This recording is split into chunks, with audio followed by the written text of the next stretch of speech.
యేసుతో కలకాలం మరణాతా మరణాతా ఆయనే జీవదాతా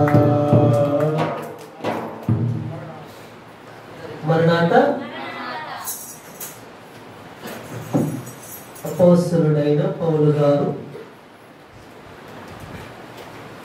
కొరింథీయులకు రాసిన మొదటి పత్రిక 2వ అధ్యాయం 9-10 వచనాలు చదువుకుందాం. దేవుడు తన్ను ప్రేమించు వారి కొరకు ఏవి సిద్ధపరిచెనో అవి కంటికి కనబడలేదు, చెవికి వినబడలేదు, మనుష్య హృదయమునకు గోచరము కాదు అని రాయబడి ఉన్నది. ప్రార్థన చేసుకుందాం. దయానిధివైన మా తండ్రి, నీకే ప్రణతులు స్తుతులయ్యా. ఈ 2వ రాకడ సభలలో వాక్యము బోధించునై ఉండగా మీ ఆత్మ సహాయం మాకు దయచేయండి. మా నోటికి తోడుగా ఉండండి. దైవజనులు దేవదాసయ్య గారి ఆత్మను మాకు తోడుగా ఉంచి వాక్యము ద్వారా మాతో మీరే మాట్లాడండి. వాక్యము 2 అంచులు కలిగిన ఖడ్గము వంటిది. ఈ వాక్యము సుత్తి వంటిది, పాల వంటిది, తేనె వంటిది. ఈ వాక్యము ద్వారా మా అందరితో మాట్లాడమని ప్రార్థిస్తూ ఉన్నాము.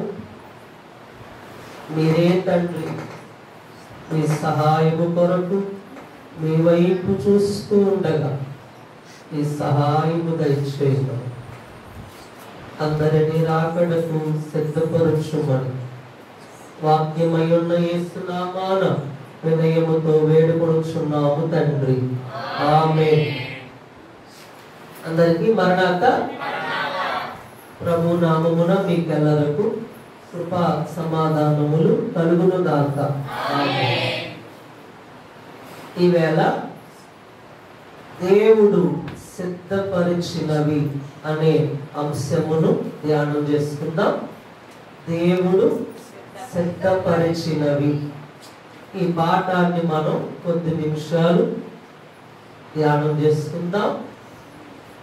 దేవుడు తన్ను ప్రేమించు వారి కొరకు ఏవి సిద్ధపరిచినో అవి కంటికి కనబడలేదు, చెవికి వినబడలేదు, మనుష్య హృదయమునకు గోచరము కాలేదు. దేవుడు ఏవి సిద్ధపరిచారు? మొదటిగా సిద్ధపరిచిన రక్షణ. మొదటి మాట సిద్ధపరిచిన రక్షణ.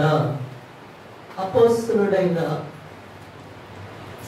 లేదా పరిశుద్ధుడైన లూకా గారు రాసిన లూకాసు వార్త 2వ అధ్యాయం 32వ వచనంలో సిద్ధపరిచిన నీ రక్షణను నేను కన్నులారా చూచితిని.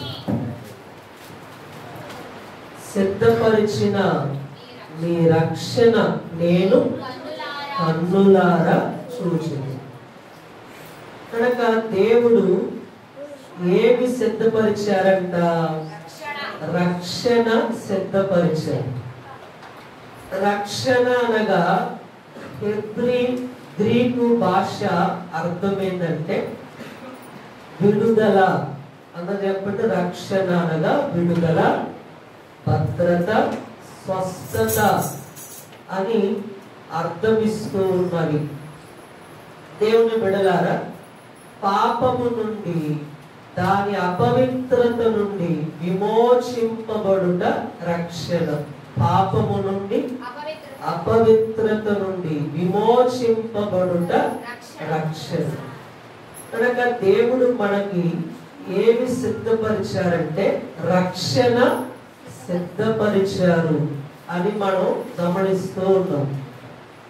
అలాగే దేవుని బిడ్డలారా, ఎబ్రీయులకు రాసిన పత్రికలో ఒక మాట వ్రాయబడి ఉంది. అపోస్తలుడైన పౌలు గారు హెబ్రీయులకు రాసిన పత్రిక 2వ అధ్యాయం 22వ అధ్యాయం 3వ వచనంలో ఇంత గొప్ప రక్షణను మనం నిర్లక్ష్యము చేసిన ఎడల ఎలాగు తప్పించుకొందుము. ఇంత గొప్ప రక్షణ మనం నిర్లక్ష్యము చేసిన ఎడల ఎలాగు తప్పించుకొందుము. కనుక రక్షణ మనం ఏం చేయకూడదంట, నిర్లక్ష్యం చేయకూడదు. కనుక మొదటిగా సిద్ధపరిచిన రక్షణ, సిద్ధపరిచిన రక్షణ. కనుక మనుష్యుడు తాను పాపినని గ్రహించి పశ్చాత్తాప హృదయముతో ప్రతి పాపమును ఒప్పుకొని విడిచిపెట్టుటయే రక్షణ.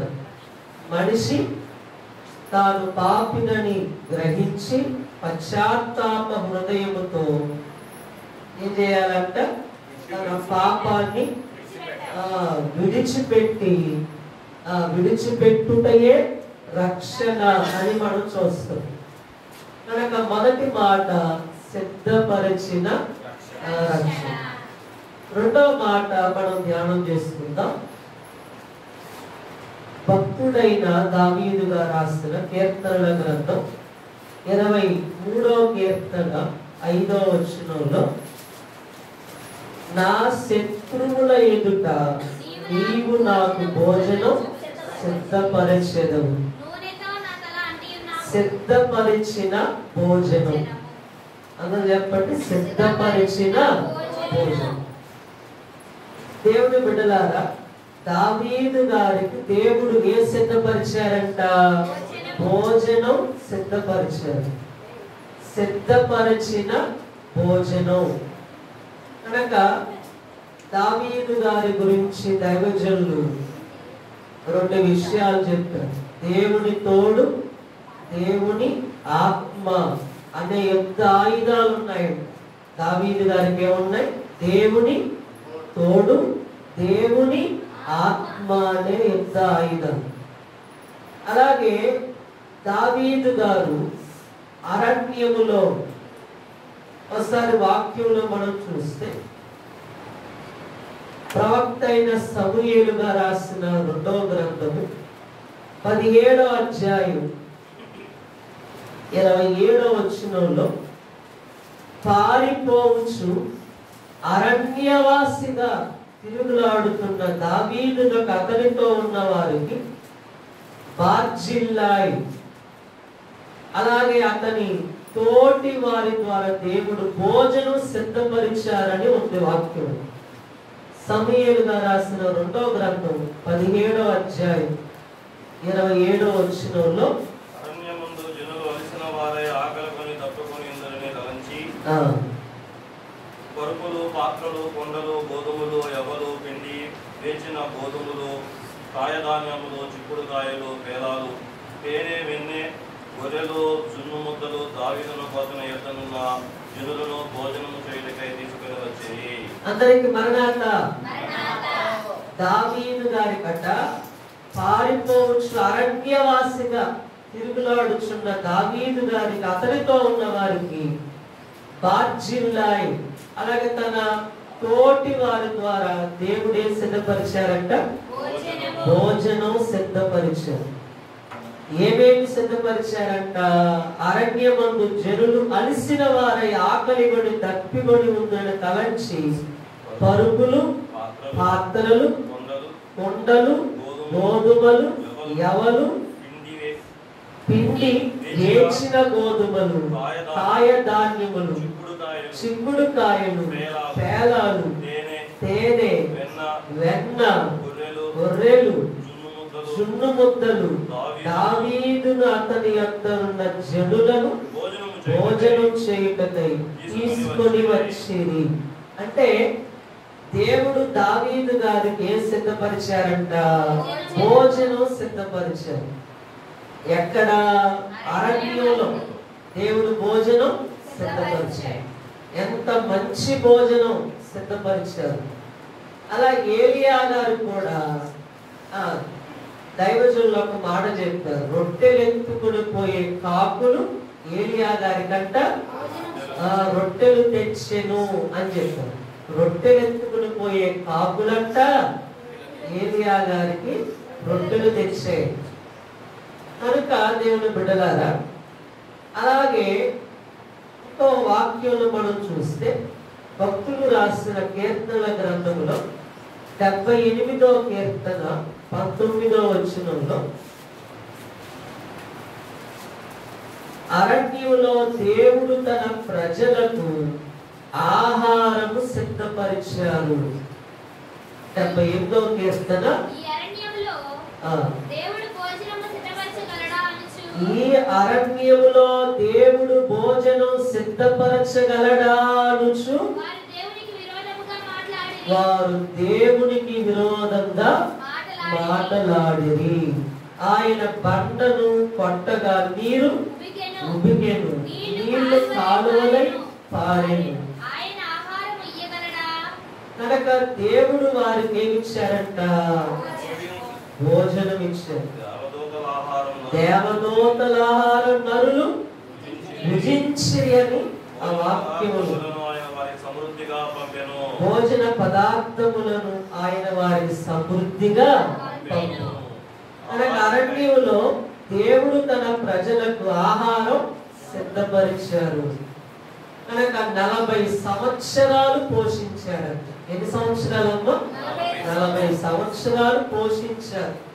భోజనాన్ని దేవుడు ఇశ్రాయేలీయులకు సిద్ధపరిచారు. కనుక సిద్ధపరిచిన భోజనం.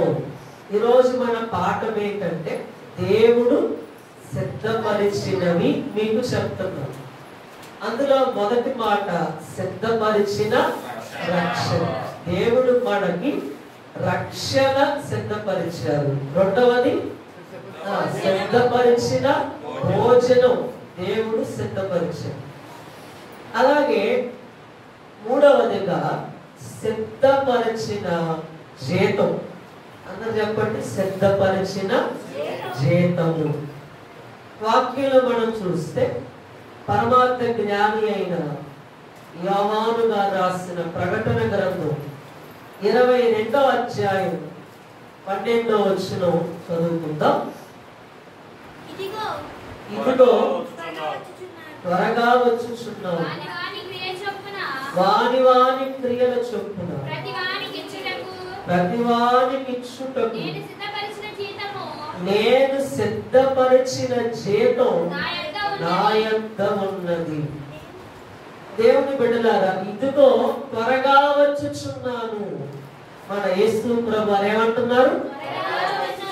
నేను త్వరగా వచ్చుచున్నాను అంటున్నారు. ఇంకా ఏమో రాయబడి ఉందంటే, వాని వాని క్రియల చొప్పున ప్రతి వానికి ఇచ్చుటకు నేను సిద్ధపరిచిన జీతం నా యొద్ద ఉన్నది. కనుక దైవజనులు ఒక మాట తెలియజేశారు. క్రియలు సరిగా లేకపోతే సేవ కూడా సరిగా ఉండదు అని చెప్పారు. క్రియలు సరిగా లేకపోతే సేవ కూడా సరిగా ఉండదని చెప్పారు. కనుక వాని వాని క్రియల చొప్పున ప్రతి వానికి ఇచ్చుటకు దేవుని దగ్గర ఏముందంట? జీతం ఆయన దగ్గర ఉంది. అందుకే మనం దేవుని పరిచర్య చేశామంటే దేవుడు మనకి ఏమిస్తారు? జీతం ఇస్తారు. ఆయన స్వార్థ ప్రకటించామంటే దేవుడు మనకేమిస్తారు? జీతం ఇస్తారు. కనుక ఇంకా మీరు వాక్యంలో చూస్తే పరిశుద్ధుడైన యెషయా గారు రాసిన గ్రంథం 40వ అధ్యాయం 10వ వచనంలో, 40వ అధ్యాయం 10వ వచనం చదువుకుందాం. 40వ అధ్యాయం 10వ వచనం. బాహువే తన పక్షమున ఏలుచుండగా ప్రభువు యెహోవా తానే శక్తి సంపన్నుడై వచ్చును. ఆయన ఇచ్చు బహుమానమును ఆయన యొద్ద ఉన్నది. ఆయన ఇచ్చు బహుమానం ఆయన వద్ద ఉన్నది. ఆయన చేయి ప్రతీకారము ఆయనకు ముందుగా నడుచున్నది. ఆయన ఇచ్చు బహుమానం ఆయన యొద్ద ఉన్నది. దేవుని బిడ్డలారా, సిద్ధపరిచిన జీతం. దేవుడు మనకి ఏం సిద్ధపరిచారంట? జీతం. కనుక నెల నెల కొంతమందికి ఏముంటది? జీతం. కొంతమందికి రోజు కూలీ ఇస్తారు. అలాగే ప్రతి వారికి జీతం ఉంటుంది. అలాగే పరలోక గవర్నమెంట్ లో కూడా ఏముందంట? జీతం ఉంది. మనం దేవుని పని చేస్తే దేవుడు మనకి ఏమిస్తారంట? జీతం ఇస్తారు. దేవుని కొరకు ఎంత కష్టపడితే అంత జీతం దేవుడు మనకి ఇస్తారు. కనుక మూడో మాట సిద్ధపరిచిన జీతం. నాలుగో మాట అపోస్తలుడైన పౌలు గారు ఎబ్రీయులకు రాసిన పత్రిక 11వ అధ్యాయం 7వ వచనం మనం చదువుకుందాం. 11వ అధ్యాయం 7వ వచనంలో విశ్వాసమును బట్టి నోవహు అది వరకు చూడని సంగతులను గురించి దేవుని చేత హెచ్చరింపబడి భయభక్తులు గలవాడు తన ఇంటి వారి రక్షణ కొరకు ఓడను సిద్ధము చేసెను. కనుక ఏమి సిద్ధం చేశారంట? ఒక ఓడ, సిద్ధపరిచిన ఓడ. దేవుడు ఏమి సిద్ధపరిచారంటే ఓడను సిద్ధపరిచారు. సిద్ధపరిచిన ఓడ. దేవుని బిడ్డలారా, మీరు ఆదికాండములో చూస్తే ప్రవక్త అయిన మోషే గారు రాసిన ఆదికాండం 6వ అధ్యాయం 14వ వచనంలో క్షితిసారకపు బ్రాణుతో నీ కొరకు ఓడను చేసుకునుము అని చెప్పారు దేవుడు. ఏ బ్రాణుతోనంట? క్షితిసారకపు మ్రాను. ఈ మ్రాను గట్టిది. ఈ మ్రాను విరిగిపోదు. ఈ మ్రాను పుచ్చిపోదు. ఈ మ్రాను పురుగు పట్టదు. చెప్పండి, ఈ మ్రానంట గట్టిది, విరిగిపోదు, పుచ్చు పట్టదు, పురుగు పట్టదు. ఇలాంటి మ్రానుతో దేవుడు ఏం సిద్ధపరిచారంటే ఒక ఓడ సిద్ధపరిచిన వాడు. ఇప్పుడు నోవహు గారు బోధ చేశాడంట. ఏం బోధ చేశాడు? ఓడలోకి వస్తే రక్షణ, ఓడ బయట ఉంటే నాశనం అని బోధ చేశాడు. ఓడలోకి వస్తే రక్షణ, ఓడ బయట ఉంటే నాశనం. లేదా దైవజనులు దేవదాసయ్య గారు చెప్పినట్లు ఓడ లోపల ఉన్న వారికి సరదా, ఓడ బయట ఉన్న వారికి వరద. ఓడ లోపలుంటే సరదా, ఓడ బయట ఉన్న వారికి వరద. అలాగే దేవుని బిడ్డలాగా నోవహు గారు చేసిన బోధ ఏంటంటే పాపములు మానివేయండి అని బోధ చేశారు. ఏం బోధ అంటే మొదటిగా జలప్రళయం వచ్చును, పాపములు మానివేయండి, ఇంకా పాపము చేస్తే వరద వచ్చి మృంగివేయునని బోధ చేశారు. ఆ బోధ కట ఎన్ని సంవత్సరాలు బోధ చేశాడో మీరు ఎరిగిన వారు. ఎన్ని సంవత్సరాలు? 120 సంవత్సరాలు బోధ చేశాడు. ఎన్ని సంవత్సరాలు అంట? 120 సంవత్సరాలు బోధ చేశాడు. అయినా కూడా దేవుడు సిద్ధపరిచిన ఓడలోకి ఎవరు రాలేదు. దేవుని బిడ్డలారా, ఓడలోనికి వెళ్ళిన వారు 2 గుంపులు అని చెప్పారు దేవదాసయ్య. ఎన్ని గుంపులు అంట? 2 గుంపులు. ఒకరేమో మనుషులు, ఇంకొకరు జీవరాశులు. ఎవరంట? మనుషులు, జీవరాశులు. అక్కడ రక్షించటానికి, అందరినీ రక్షించటానికి ఓడుంది. ఓడ సిద్ధపరిచిన ఓడ. ఇప్పుడు ఇక్కడ అందరిని రక్షించటానికి సంఘం ఉంది. సంఘం అనే ఓడ. ఏ ఓడ చెప్పండి? క్రైస్తవ సంఘం అనే ఓడ. కనుక దైవజనులు దేవదాసయ్య గారు ఒక మాట చెప్పారు. మనుష్యులు దేవుని మాట వినలేదంట. ఎవరు వినలేదు? మనుష్యులు దేవుని మాట వినలేదు, కానీ జీవరాశులు దేవుని మాట వినేను అని చెప్పారు. దేవుని మాట ఎవరు విన్నారు? జీవరాశులు వినేను, కానీ మనుష్యులు వినలేదు అని చెప్పారు. కనుక దేవుని బిడ్డలారా, ఓడ అందరికీ కట్టబడింది, కానీ అందులో ప్రవేశించిన వారు ఎంతమంది అంటే 8 మంది. ఎంతమంది? దేవుడు ఒక ఓడ సిద్ధం చేశాడు. ఆ కాలంలో ఆ ఓడలోకి ఎక్కిన వారు 8 మంది. మిగతా వారెవరు? ఆ ఓడలోకి రాలేదు. కనుక అప్పుడు నోవహు గారు చెప్పిన బోధ వెళ్ళేదంట. దైవజనులు చెప్పారు, నోవహు గారు చెప్పిన బోధ వారెవరు వెళ్ళ. ఇప్పుడు కూడా వినరు. ఇప్పుడు కూడా ఏమేంటంట? ప్రజలు బోధ వినరు అని చెప్పారు. కనుక పరిశుద్ధ గ్రంథంలో ఒక వాక్యంలో ఉంది.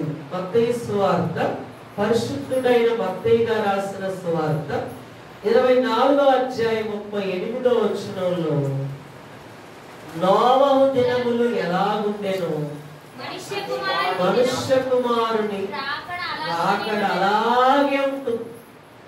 ఆ దినాల్లో ఆ జనులు ఎలా ఉన్నారంట? తినుచు తాగుచు పెళ్లి చేసుకొనుచు పెళ్లికిచ్చుచు ఉన్నారంట. జల ప్రళయం వచ్చి అందరిని కొట్టుకుని పోయే వరకు ఎవరు అసలు ఎరుగలేనంట. దేవుని బిడ్డలారా, అలాగే జల ప్రళయం వచ్చునని చెప్తూ ఉన్నా కూడా ఆ రోజంట కొందరు పొలానికి వెళ్ళారంట, కొందరు మేడలు కట్టుతున్నారంట, కొందరు పెళ్లిళ్ళు చేయించున్నారంట, కొందరు తింటూ ఉన్నారంట. కనుక దైవజనుడు ఈ 4 విషయాలు చెప్తారు. జల ప్రళయం వచ్చునని చెప్పినా కూడా కొందరు పొలానికి వెళ్ళారు. కొంతమంది ఆదివారం ఆరాధనని, 2వ రాకడ సభలని చెప్పినా కూడా కొంతమంది ఏం చేస్తారు? కనుక ఇప్పుడు కూడా ప్రకటన చేసినా కూడా, నోవహు గారు బోధ చేసినా కూడా కొందరు పొలానికి వెళ్ళారు, కొందరేమో మేడలు కట్టుచున్నారు, కొందరేమో ఏం చేస్తున్నారు? పెళ్లిళ్ళు చేయించున్నారు, కొందరు తినుచు ఉన్నారు. కనుక అందరూ నిర్లక్ష్యం చేశారు అని చెప్పారు అయ్యగారు. మిగతా వారు నిర్లక్ష్యం చేశారు. ఏం చేశారంట? నిర్లక్ష్యం. ఎన్ని సంవత్సరాలు చెప్పాడు? 120 సంవత్సరాలు చెప్పినా కూడా వారు వినలేదంట. వారు వినలేదు. చివరి 7 రోజులు కూడా దేవుడు గడిపించాడంట. అయినా కూడా ఎవరు ఓడలోకి రాలేదు. పైగా ఏం చేశారు? హేళన చేశారంట. నోవహు గారిని హేళన చేశారు. ఆయనకు పిచ్చి పట్టిందని కూడా అన్నారు. కనుక దేవుని బిడ్డలారా, ఇక్కడ మనుష్యులే మిగిలారు.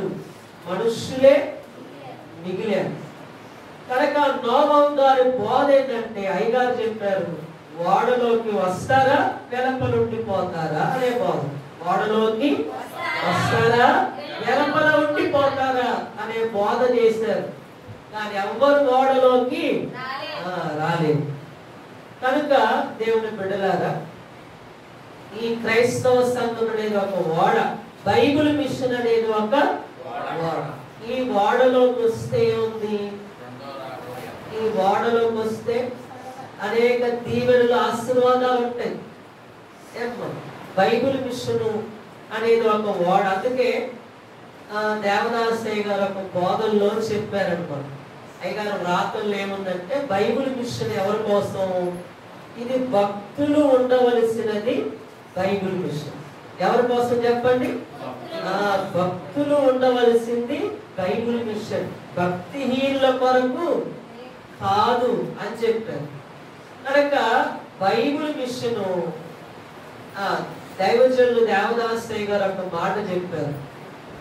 ఏమన్నారంటే, దేవుని సెలవు నా ప్రార్థన లేనిదే ఎవరు బైబిల్ మిషన్లోకి రాలేరు అని చెప్పారు.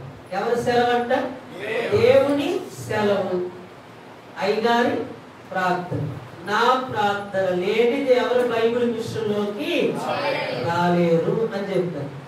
కనుక బైబిల్ మిషన్ పైలోకం నుండి దిగి వచ్చిన మిషన్. ఎక్కడ నుంచి చెప్పండి?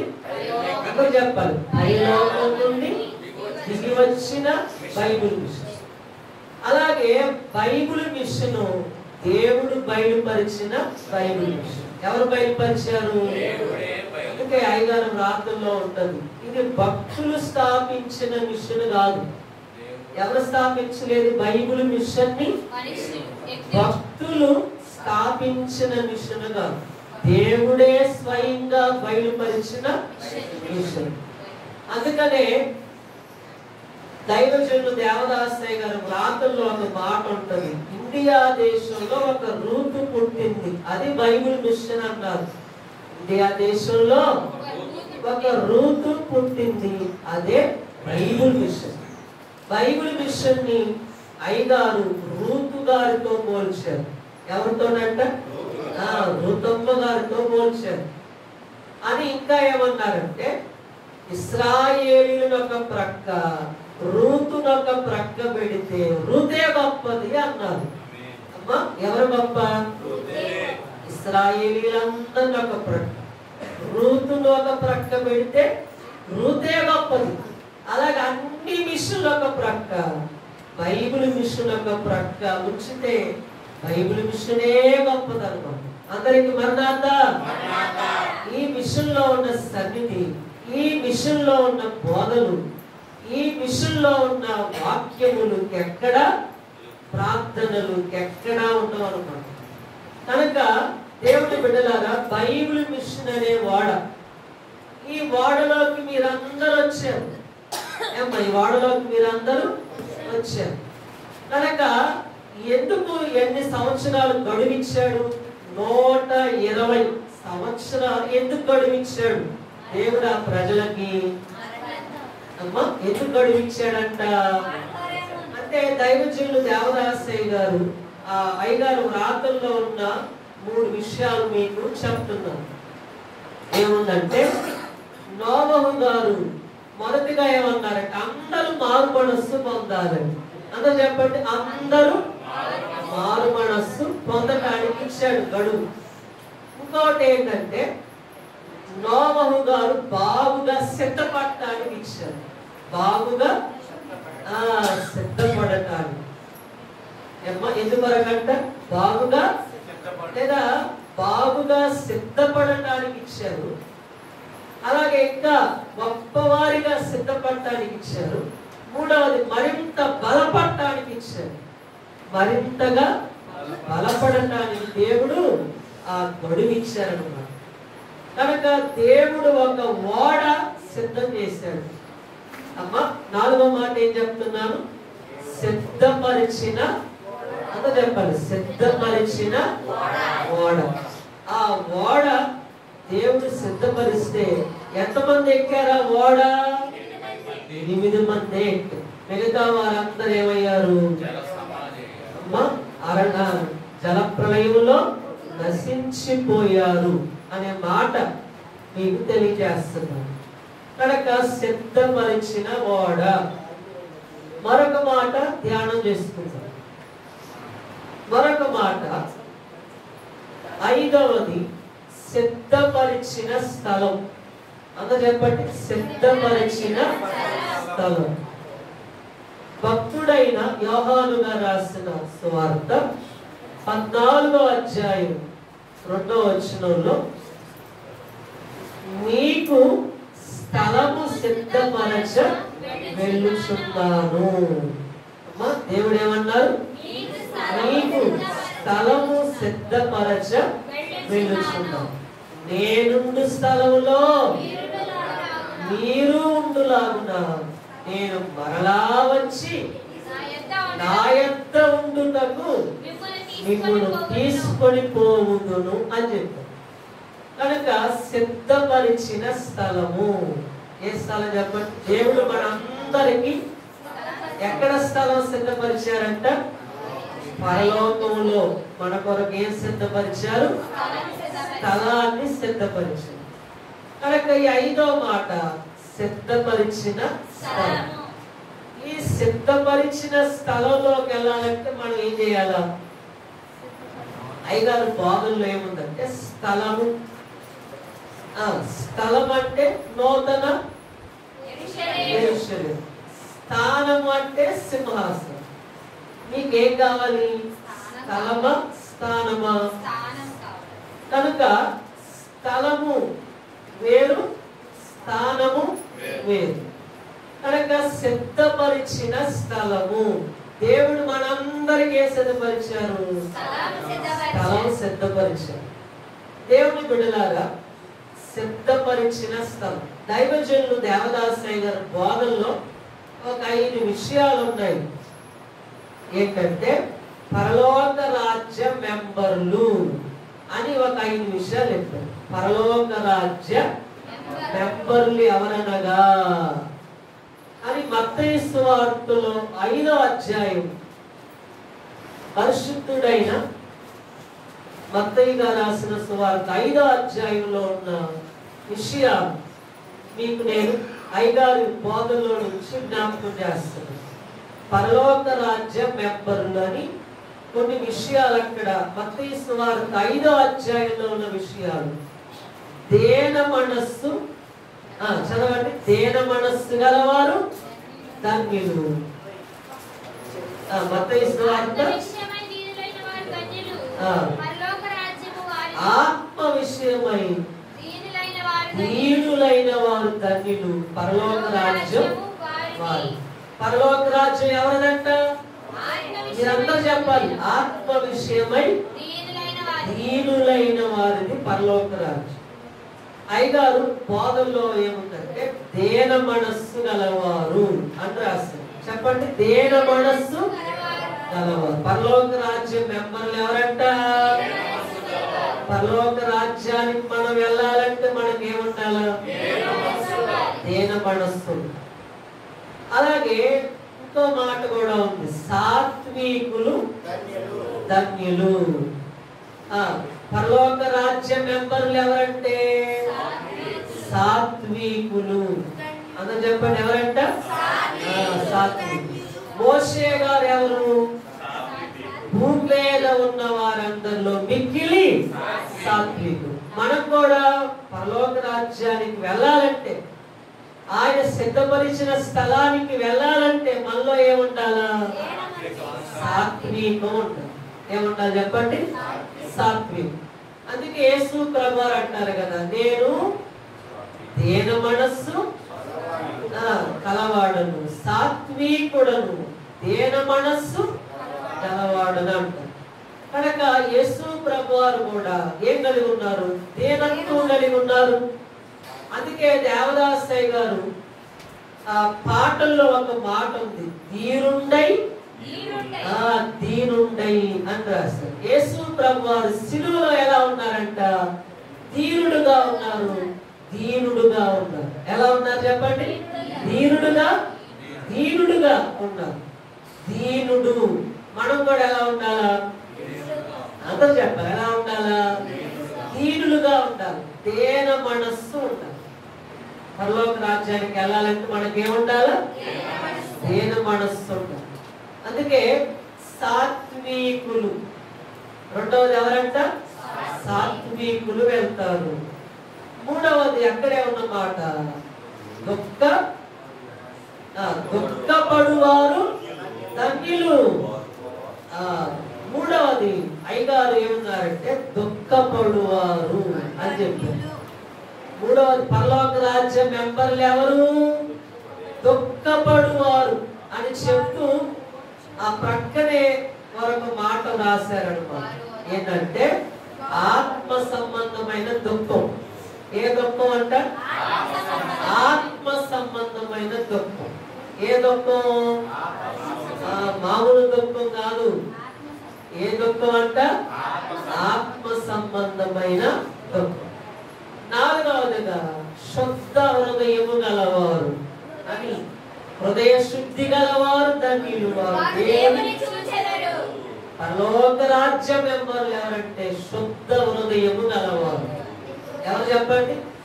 శుద్ధ హృదయము గలవారు అనగా హృదయ శుద్ధి గలవారు. ఏముంటారు? పరలోక రాజ్యానికి వెళ్ళాలంటే హృదయ శుద్ధి ఉంటుంది. ఏముండాలి చెప్పండి? హృదయ శుద్ధి ఉంటుంది. శుద్ధ హృదయులు. ఇంకా ఏమన్నారంటే అక్కడే ఉన్నమాట, కనికరము గలవారు ధన్యులు. కనుక కనికరము గలవారు, పరలోక రాజ్య మెంబర్లు ఎవరంటే కనికరము గలవారు. మనందరికీ ఎదుటి వారి ఏముండాలా? కనికరము ఉండాలి. అప్పుడు పరలోక రాజ్య మెంబర్లు అవుతాం. ఏ మెంబర్లు అవుతాం? మనందరం పరలోక రాజ్య మెంబర్లు అవ్వాలంటే మనకి ఏముండాలా? కనికరం ఉండాలి. అలాగే ఆరో మాట కూడా చెప్తే ఏమన్నారంటే యేసు ప్రభు నామము ధరించి శ్రమల పాలయ్యే వారందరూ మెంబర్లే అని చెప్పారు. యేసు ప్రభు నామము ధరించి శ్రమల పాలయ్యే వారందరూ మెంబర్లే అని చెప్పారు. యేసు ప్రభు నామము ఎంతమంది ధరించి శ్రమల పాలయ్యే వారందరూ. ఇంకా ఏం కావాలా? ఆ నామం ధరించటమే కాదు, ఇంకా ఏం కావాలా? శ్రమల పాలయ్యే వారందరూ మెంబర్లు. ఇప్పుడు ఏం కావాలని కోరుకుంటారు అందరూ? శ్రమల దీవెలు కోరుకుంటారు ఎక్కువగా. కనుక అందుకే దేవదాసయ్య గారు ఏం కోరుకున్నారంటే నా భక్తిని కాపాడుకోవటానికి శ్రమ కోరుకున్నానని చెప్పి, నా భక్తిని కాపాడుకోవటానికి శ్రమ కోరుకున్నాను అని చెప్పి. కనుక శ్రమ ఉండాలనుకున్నాను. ఏడవది ఏం చెప్పారంటే పరిశుద్ధులు దేవుని రాజ్యంలో మెంబర్లని రక్షణ సునాదం అనే పుస్తకంలో దైవజనులు తెలియజేశారు. పరిశుద్ధులు మెంబర్లు. ఎవరికి ఇంకా మెంబర్లు? పరిశుద్ధులు దేవుని రాజ్యంలో మెంబర్లు అని చెప్పారు. కనుక సిద్ధపరిచిన స్థలం. ఈ మాట ఏంటి? సిద్ధపరిచిన స్థలం. దేవుడు మనందరికీ సిద్ధపరిచారంట. పరలోకంలో స్థలం సిద్ధపరిచారు. కనుక అందుకే ఆయనకి ఏం లేదు, అసలుకి ఆయనకి ఏం లేదు, స్థలం లేదు. అందుకే బైబిల్లో స్థలమీయుడి అంటారు.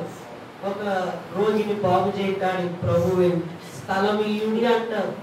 మన హృదయంలో కూడా ఆయనకి ఏమి ఇయ్యాలా? స్థలం ఇయ్యాలి. మన హృదయంలో ఏమి ఇయ్యాలంట? చోటు, స్థలం ఇయ్యాలి ఆయన. కనుక దేవుడు బిడ్డలారా, మనందరికి దేవుడు పరలోకంలో నేనుండు స్థలములో మీరు ఉండులాగున, ఆయన ఉండే స్థలంలో మనందరం ఉండడానికి ఆయన మరలా వచ్చి మనల్ని తీసుకొని వెళ్తారు. కనుక దేవుని బిడ్డలారా, రాకడకు వెళ్ళలేని వారు ఎవరంటే 3 విషయాలు మీకు జ్ఞాపకం చేస్తారు. ఒకటి ఏమన్నారంటే దైవజనులు దేవదాసయ్య గారు, పాపము చేసే పాపాత్ములు రాకడలో వెళ్ళరు అని చెప్పారు. ఎవరు వెళ్ళారంట రాకడలో? అందరూ చెప్పారు. పాపం చేసే పాపాత్ములు రాకడలో వెళ్ళరు. పాపం చేసేవారు ఎవరు రాకడలో వెళ్ళరన్నమాట. ఇంకో మాట ఏమన్నారు? మందస్థితి గలవారు వెళ్ళరు. ఎవరు వెళ్ళరంట? మందస్థితి గలవారు వెళ్ళరు. మరి మూడో మాట, కుల నిష్ట గలవారు ఇక్కడే ఉండిపోతారని చెప్పారు. ఏముంటేనంట? వాళ్ళు ఏమైపోతారు? ఇక్కడే ఉండిపోతారు అని చెప్పారు. 3 విషయాలు. ఎవరు రాకల్లో వెళ్ళరు? పాపం చేసే పాపాత్ములు రాకడలో వెళ్ళలేరు. ఇంకా మందస్థితి గలవారు వెళ్ళలేరు. నిష్ట కలిగిన వారు ఇక్కడే ఉండిపోతారు. మనందరికి ఏముండకూడదు? నిష్ట ఉంటే ఎక్కడికి వెళ్ళలేము మనం? రాకడలో వెళ్ళలేము. మనకు అది ఉండకూడదమ్మా. దేవుని బిడ్డలారా, సిద్ధపరిచిన స్థలం, మనందరికి స్థలాలు దేవుడు సిద్ధపరిచారు, అక్కడికి వెళ్ళాలి. అందుకే దేవదాసయ్య గారు అంటారు, నా బరి భూలోకం, నా గురి పరలోకం. మనందరి గురి ఏంటి? పరలోకం వెళ్ళాలి. అక్కడ మేఘం ఎక్కాల, మనందరం ఏ మేఘం ఎక్కాల? అందుకే మేఘంలోకి వెళ్ళలేని వారు ఎవరనగా అని అయ్యగారు, ఏ పాపమైనా వదలలేని వారు వెళ్ళలేరని చెప్పారు. ఏ పాపమైనా వదలలేకపోతే మేఘంలోకి వెళ్ళలేదు. అందరికి అర్థమవుతుందా? ఏ పాపమైనా నేను వదలలేకపోతున్నానయ్యా, నేను విడిచిపెట్టలేకపోతున్నానయ్యా అనుకుంటారు, వారు మేఘంలోకి వెళ్ళలేరని చెప్పారు అయ్యగారు. ఇంకో మాట ఏమన్నారు, కొందరు సరిగా బైబిల్ చదవకపోవటం వల్ల మేఘంలోకి వెళ్ళలేదు. ఏం చదవకపోతే? బైబిల్ సరిగా చదవకపోతే మేఘంలోకి వెళ్ళలేదు. ఎంతమంది బైబిల్ పూర్తి చేశారు? చేయలేదా? కొందరంట సరిగా బైబిల్ చదవకపోవటం వల్ల మేఘములోకి వెళ్ళలేరని చెప్పారు. మేఘములోకి వెళ్ళలేని వారు ఎవరనగా 7 విషయాలు చెప్తారు. అందులో ఒకటేంటి? ఏ పాపమైనా వదలలేని వారు మేఘంలోకి వెళ్ళలేరు. ఇంకొకటి, బైబిల్ సరిగా చదవకపోవటం వల్ల మేఘంలోకి వెళ్ళలేదు. బైబిల్ రోజుకి చదవకపోతే, రోజు చదవకపోతే ఎక్కడికి వెళ్ళలేము. అందుకే మా తండ్రి గారు రెవరెండ్ కే హానోకయ్య గారు, మా తండ్రి గారికి ఆలు కూడా రావు, చదివే లేదు అసలు. కానీ ఆయనకి ఒక ఆశ, అందరూ బైబిల్ చదువుతుంటే నేను కూడా బైబిల్ చదవాలి, బైబిల్ చదవకుండా నాకు మరణం రాకూడదని ప్రార్థన చేసుకున్నాను. అందరూ చదువుతుంటే ఏడ్చి, నేను ఎప్పుడు చదువుతాను బైబిల్ అని ఏడ్చి ప్రార్థన చేసుకునేవారు మా హానోకయ్య గారు. ఒకరోజు ఇలా ప్రార్థన చేసుకుంటా ఉంటే బైబిల్లో ఉన్న అక్షరాలన్నీ మా తండ్రి గారిలోకి వెళ్ళిపోయాయి. అప్పటి నుంచి బైబిల్ స్పష్టంగా చదవగలిగారు మా హానోకయ్య గారు, మా తండ్రి గారు. అప్పటి నుంచి ఎప్పుడు చూసినా బైబిల్ చదువుతానే ఉంటాడు ఖాళీగా ఉన్నప్పుడు. రేడియోలో బైబిల్ పెట్టుకొని బైబిల్ వింటా ఉంటాడు. అలా హానోకయ్య గారు ఒక 5 సార్లు బైబిల్ పూర్తి చేశారు, చదువు లేకపోయింది. ఎన్నిసార్లు అమ్మా? 5 సార్లు. రేడియోలో చాలా సార్లు విన్నారు బైబిల్ రోజు. కనుక మనకి ఆసక్తి ఉందా లేదా? ఏ ఆసక్తి ఉండాలా? బైబిల్ చదవాలి అనే ఆసక్తి మనం కూడా కలిగి ఉండాలి. కనుక కొందరు సరిగా బైబిల్ చదవకపోతే మేఘంలోకి వెళ్ళలేదు. ఇంకో మాట కూడా చెప్పారు, ప్రార్థన సరిగా చేయకపోవటం వల్ల మేఘంలోకి వెళ్ళలేరంట. ఏం చేయకపోతే? ప్రార్థన సరిగా చేయకపోతే మేఘంలోకి వెళ్ళలేదు. మేఘంలోకి వెళ్ళాలంటే ప్రార్థన సరిగా చేసుకోవాలి. ఇంకో మాట కూడా చెప్పారు, ఆరాధనకు సరిగా వెళ్ళకపోవటం వల్ల మేఘంలోకి వెళ్ళలేరు. ఆరాధనకు సరిగా వెళ్ళలేకపోవటం వల్ల మేఘములోకి వెళ్ళలేరు. మేఘములోకి వెళ్ళలేరు. ఆరాధనకు సరిగా వెళ్ళకపోతే మేఘంలోకి వెళ్ళలేరు. ఆదివారం ఆరాధనకు అందరూ వస్తున్నారా? ఆదివారం మానేస్తుంటే మనం ఎక్కడికి వెళ్ళలేము? మేఘంలోకి వెళ్ళలేము. ఇంకో మాట కూడా, సరిగా కానుక ఇవ్వకపోవటం వల్ల మేఘంలోకి వెళ్ళలేరని చెప్పారు. సరిగా కానుక ఇవ్వకపోవటం వల్ల మేఘంలోకి వెళ్ళలేదు. దేవుడికి మనం ఏం చేయాలా? సరిగా కానుక ఇవ్వకపోతే ఏమి కాదనుకుంటున్నారా అమ్మా? మేఘంలోకి వెళ్ళలేరు అని చెప్పారు దేవదాసయ్య. ఇంకో మాట ఏమన్నారంటే, సరిగా సాక్ష్యం ఇవ్వని వారు మేఘంలోకి వెళ్ళలేరు అని చెప్పారు. సరిగా సాక్ష్యం ఇవ్వని వారు మేఘంలోకి వెళ్ళలేరు. దేవుడు మీకు మేలు చేస్తున్నా కూడా సాక్ష్యం చెప్పకపోతే వారు మేఘంలోకి వెళ్ళలేరు. ఎంతమంది ప్రతి ఆదివారం సాక్ష్యం చెప్తారు? చెప్తారు ఆదివారం. ఏమో దేవుడు మనకు మేలు చేస్తున్నాడు, ఎన్నో ఉపకారాలు చేస్తున్నాడు, ఎన్నో గంటలు తప్పిస్తున్నారు. మనం ఏం చేయాలా? సాక్ష్యం చెప్పి దేవుని మహిమపరచాలి. 7వది, మందస్థితి కలిగిన వారు వేగంలోకి వెళ్ళలేదు. ఎవరంట? మందస్థితి కలిగిన వారు మేఘములోకి వెళ్ళలేదు. మనలో మందస్థితి ఉంటే మేఘంలోకి వెళ్ళలేదు. దేవుని బిడ్డలారా, పెళ్లి కుమార్తె వరసలోకి వెళ్ళే వారికి ఉండాల్సిన గుర్తులని కొన్ని విషయాలు దేవదాసయ్య గారు చెప్తూ ఏమన్నారంటే, కొన్ని విషయాలు బైబిలు ఈకడ నుండి ఆకడ వరకు చదివి ముగించావా అని అడిగారు. బైబిలు ఈకడ నుండి ఆకడ వరకు చదివి ముగించావా అని అడిగారు. కనుక ఇప్పుడు మీరే కొన్ని సమాధానాలు చెప్పుకోవాలి. నేను ఆ గుర్తులు చెప్తాను, ఇవి మనం కలిగి ఉన్నామా లేదా అని ఒకసారి మిమ్మల్ని మీరే ప్రశ్న వేసుకోవాలి, ఏమో పరీక్షించుకోవాలి. ఇంకా ఏమడిగారంటే, మీ బాల్యం నుండి దేవుడు మీకు ఎన్ని మేలు చేశాడో అవన్నీ తలంచి స్తుతి చేసి ముగించావా లేదా? స్తుతి చేస్తున్నారా లేదా? ఎన్ని మేలు చేశాడు చిన్నప్పటి నుండి, బాల్యం నుండి అన్ని మేలు తలంచి స్తుతి చేసి ముగించావా అని అడిగారు ఆయన. పెళ్లి కుమార్తె వరసలోకి చేరవలసిన వారి గుర్తులు, నీవు చేయవలసిన ప్రార్థనలన్నీ చేసి ముగించావా అని అడిగారు ఆయన. చేయవలసిన ప్రార్థనలన్నీ చేసి ముగించావా అని అడిగారు. నీ రుణములు తీర్చివేసావా అని అడిగారు. అంటే పరలోక ప్రార్థన మనం చేస్తాం కదా, మా రుణములు చెప్పండి, మా రుణస్థులను మేము క్షమించి ఉన్న ప్రకారం మా రుణములు మనం ఏం చేయాలా? ఒకరిని క్షమించాలి. ఒకరిని ఏం చేయాలి? ఒకరిని క్షమిస్తే దేవుడు మనల్ని క్షమిస్తాడు. కనుక ఎవరి దగ్గర మనం ఏ పొరపాటు చేసామో వాళ్ళ దగ్గరికి వెళ్ళి ఏం చేయాలంట? క్షమించమని అడగాలి.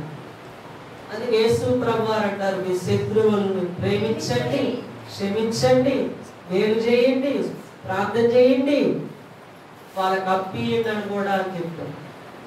శత్రువులకు ఏం చేయాలంట? గుర్తుపెట్టుకున్నారా? మేలు చేయండి, క్షమించండి, వాళ్ళ కొరకు ప్రార్థన చేయండి, క్షమించండి, ఇంకా ఏం చేయాలంట? అప్పు ఇయ్యండి అని కూడా తెలియజేస్తాం. కనుక దేవుని బిడ్డలారా, ఇంకో మాట ఏం చెప్పారంటే, అప్పులన్నీ తీర్చివేసావా? అప్పులన్నీ తీర్చివేసి ముగించావా అని అడిగారు. మనకున్న అప్పులన్నీ అగ్గి పెట్టే అప్పు కూడా ఉండకూడదు అనమాట. అక్కడ రాశారు, అగ్గి పెట్టే, పెన్సిల్, ఇవి కూడా అప్పు ఉండకూడదు అనమాట. ఏమ్మా, అప్పులన్నీ తీర్చివేసావా అని అడిగారు. పెళ్లి కుమార్తె వరుసలో చేరవలసిన వారి గుర్తులు అన్నమాట. ఇంకా ఏమన్నారంటే, దేవుని బిడ్డలారా, ఎన్నో విషయాలు ఎలాగో చెప్తూ అయ్యారు. పెళ్లి కుమార్తె వరుసలోకి రావాలంటే ఇవన్నీ ముగించాలి. అప్పులు, రుణాలు, ఇవన్నీ ఏం చేయాలంట? తీర్చేసుకోవాలి. లేకపోతే ఎక్కడికి వెళ్ళలేము? పెళ్లి కుమార్తె వరసలోకి రాలేదు. 1957 సంవత్సరంలోనే దేవదాసయ్య గారు ఇప్పటికి పెళ్లి కుమార్తె వరసలోకి వచ్చిన వారు ఎవరు నాకు కనబడటం లేదని చెప్పారు. 1957లో ఇప్పటికి పెళ్లి కుమార్తె వరసలోకి వచ్చిన వారు ఎవరు నాకు కనబడటం లేదు అన్నారంట. అక్కడ ఉన్న ఒక సన్నిధి పొరాలంట, ప్రభువా ఎవరు లేరా, ఒక్కరు కూడా లేరా అని ఏడ్చి ప్రార్థన చేసుకుంటుంటే ప్రభు వచ్చి, అర్హతను బట్టి నా కుమారుడైన దేవదాసు ఒక్కరే, కృపను బట్టి మీరందరూ అని చెప్పారు. కృపను బట్టి మీరందరూ. అర్హతను బట్టి దేవదాసయ్య గారు ఒక్కరే అని చెప్పారు. అందరికి మరణాత. కనుక మనందరం ఎలా ఉన్నాం? రెడీగా ఉన్నామా రాకడికి? ఏమ్మా రెడీగా ఉన్నారా? దేవుడు మన కోసం ఏ సిద్ధపరిచాడు? స్థలాన్ని సిద్ధపరిచాడు. ఆ స్థలానికి మనందరం వెళ్ళాలా వద్దా? వెళ్ళాలంటే ఎలా ఉండాలా? కనుక అప్పులన్నీ తీర్చి ఏం చేయాలా? ముగించేసేయాలి. అన్ని ముగించి ఎలా ఉండాలి? రాకడికి రెడీగా ఉండాలి, సిద్ధంగా ఉండాలి. దేవుని బిడ్డలారా, ఇంకొక మాట ధ్యానం చేసుకుందాం. సిద్ధపరిచిన పట్టణం అన్న చెప్పండి. సిద్ధపరిచిన పట్టణం. ఒకసారి వాక్యంలో మనం చూస్తే అపోస్తలుడైన పౌలు గారు హెబ్రీయులకు రాసిన పత్రిక 11వ అధ్యాయం 15-16 వచనాల్లో ఆ దేశమును జ్ఞాపకముంచుకున్న ఎడల మరలా వెళ్ళుటకు వారికి వీలు కలిగి ఉండును. అయితే వారు మరి శ్రేష్టమైన దేశమును అనగా పరలోక సంబంధమైన దేశమును కోరుచున్నారు. అందుచేత తాను వారు దేవుడనని అనిపించుకున్నటకు దేవుడు వారిని గురించి సిగ్గుపడడు. ఏలయనగా సిద్ధపరిచిన పట్టణం. ఏ పట్టణం అంట? దేవుడు మన కొరకు ఏం సిద్ధపరిచారంట? ఒక పట్టణం సిద్ధపరిచారు. ఆ పట్టణం ఏంటి? నూతన యెరూషలేము అనే పట్టణం. అలాగే పరమార్థ జ్ఞాని అయిన యోహాను గారు రాసిన ప్రకటన గ్రంథంలో కూడా 21వ అధ్యాయం 2వ వచనంలో చూడగలం. నూతనమైన యెరూషలేము పరిశుద్ధ పట్టణము తన భర్త కొరకు అలంకరింపబడిన పెళ్లి కుమార్తె వలె సిద్ధపడి పరలోకమందున్న దేవుని యొద్ద నుండి దిగువచ్చుట చూచితిని. కనుక నూతన యెరూషలేము అనే పట్టణం. అమ్మ ఏ పట్టణం చెప్పండి అందరూ? ఈ పట్టణం గురించి నూతనమైనది. ఈ పట్టణం అంట నూతనమైనది.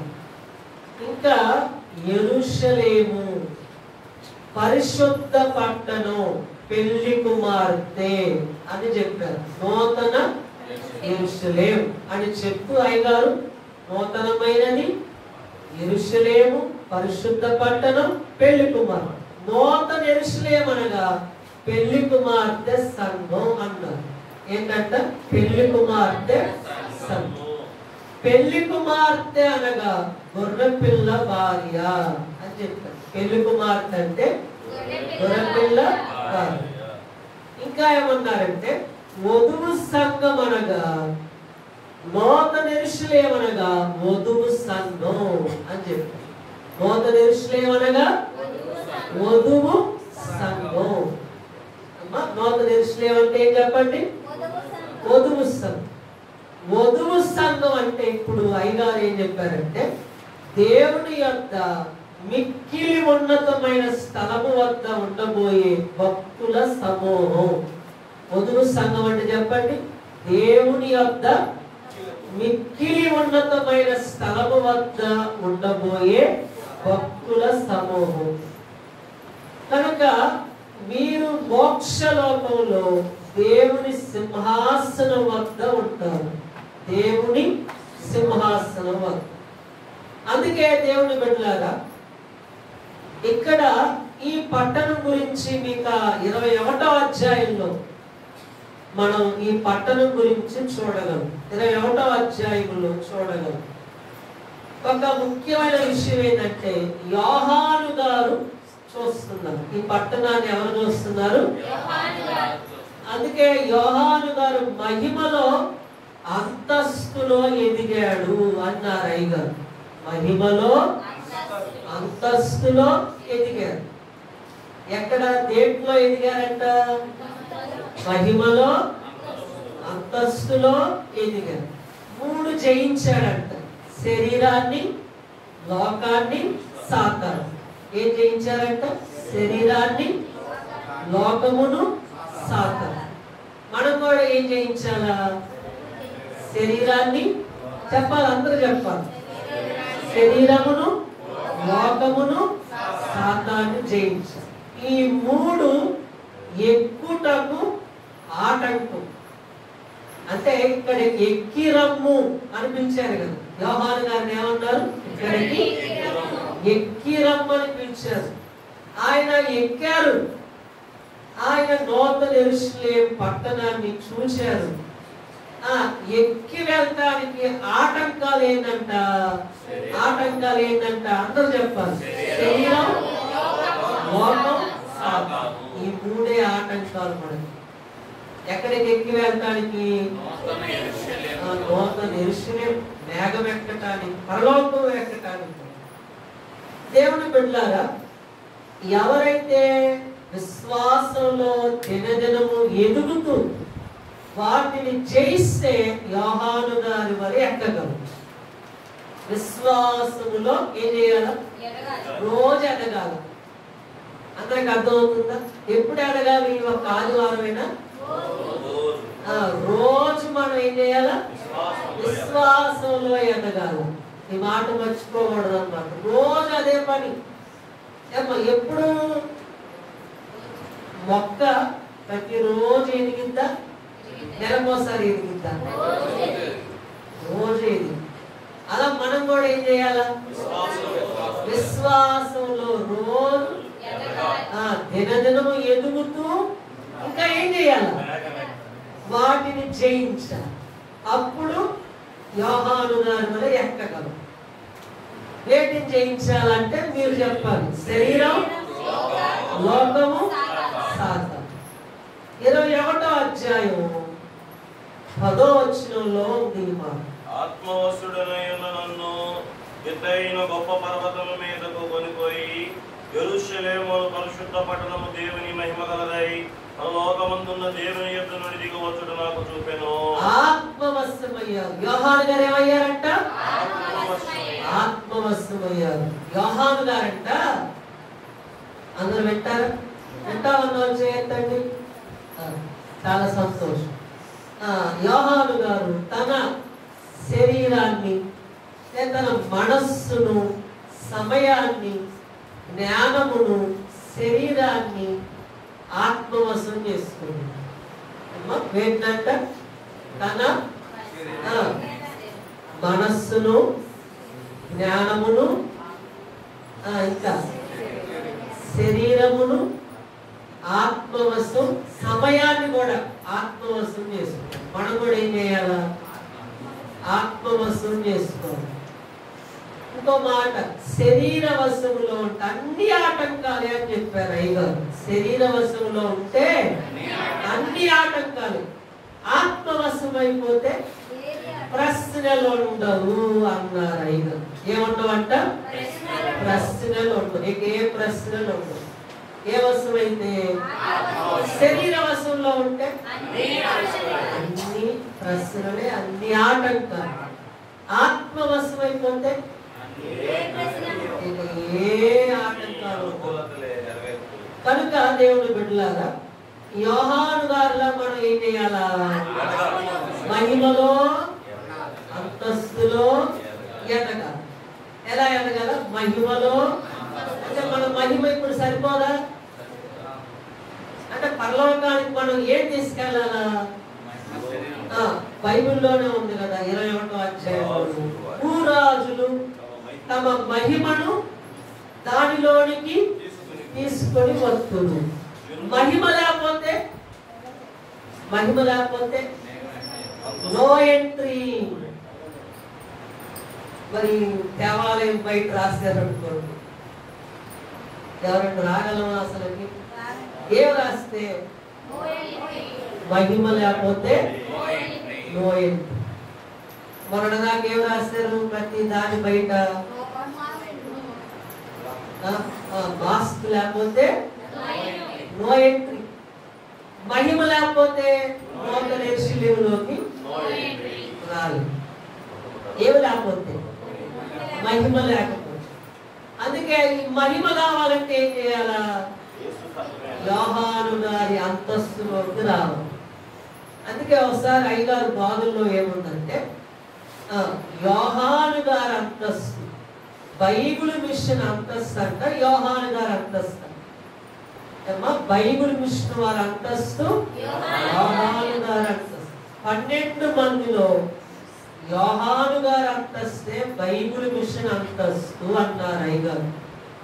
మనం మేఘం ఎక్కాలంటే ఏ అంతస్తు రావాలా? యోహాను గారి అంతస్తు, బైబిల్ మిషన్ అంతస్తు అని చెప్పారు. ఈ అంతస్తు మనకు రావాలి. 12వ వచనంలో ప్రకటన గ్రంథం 21వ వచనం, ఎత్తైన గొప్ప ప్రాకారమును, ఆ పట్టణములో ఎత్తైన గొప్ప ప్రాకారమును 12 గుమ్మములను ఉండెను. 12 గుమ్మాలు. ఎత్తైన ప్రాకారం ఉందంట, 12 గుమ్మాలు ఉన్నాయి. ఆ పట్టణం ఎత్తైనది. ఎలాంటి చెప్పండి? ఎత్తైన ప్రాకారము గలది. ఎలాంటిది? ఎత్తైనది, ప్రాకారం గలది. ఎన్ని గుమ్మాలంట? 12 గుమ్మాలు. అక్కడ 12 దేవదూతలు. ఎన్ని గుమ్మాలు? 12 గుమ్మాలకు 12 గోత్రకర్తల పేర్లు ఉన్నాయి. అన్ని 12. ఎన్ని గుమ్మాలు? 12 గుమ్మాలు. 12 దేవదూతలు, 12 గోత్రముల పేరు, గోత్రకర్తల పేరు. కనుక 12. శిష్యులు ఎంతమంది? 12. కనుక ఇక్కడ సన్నిధి పనులు ఎంతమంది?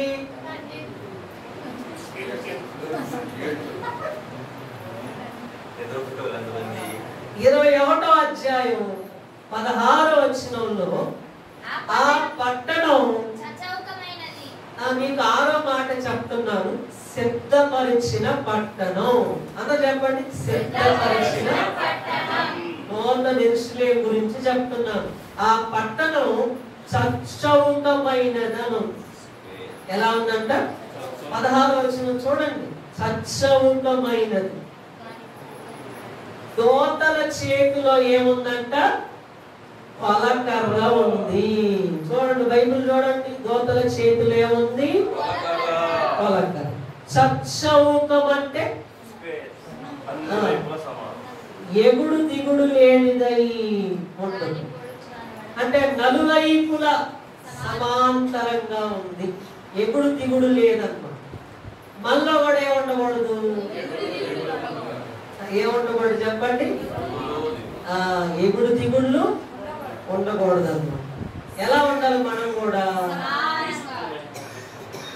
ఎలా ఉండాలి? అందుకనే అన్ని సమానముగా అనగా దేవుడిచ్చిన కొలతంతా సమానం అని అర్థం.